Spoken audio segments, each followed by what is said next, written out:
تو نہیں پہچان رہا اس چیز کو بھی شعور ہے وہ مجھے پہچانے گی۔ اللہ کے پیغمبر نے فرمایا بس اتنی بات فرمائی کہ اس کی مٹھی میں کیا ہے، کلمہ فوراً پتھر نے پڑھ کر بتلایا اشہد انک رسول اللہ، میں گواہی دیتا ہوں کہ تو اللہ کا رسول ہے۔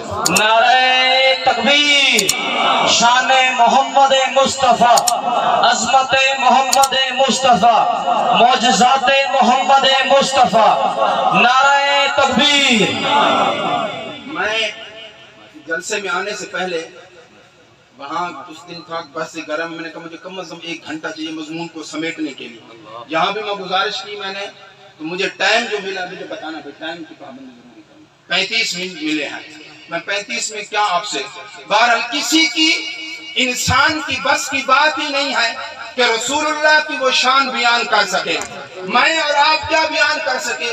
کوئی شاعر اپنی ہمت اور جذبے سے جو الفاظ کہہ سکتا ہے کہہ لے گا، لیکن کوئی شخص اللہ کے پیغمبر کی سیرت، صورت، کردار، جمال، اخلاق بیان کرنے کی طاقت نہیں رکھتا۔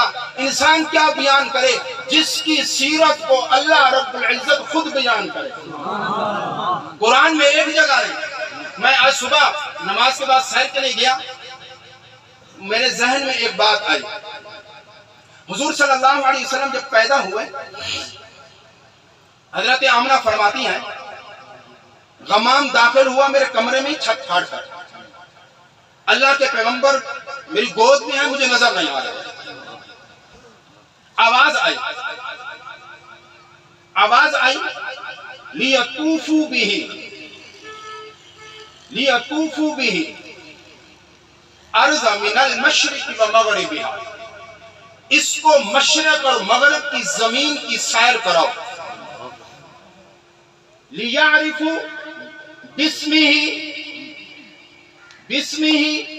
ونعتہ وصورتہ، تاکہ پوری کائنات پہچان لے، اس کے نام کو پہچان لے، اس کی تعریف کو پہچان لے، اس کی صورت کو پہچان لے۔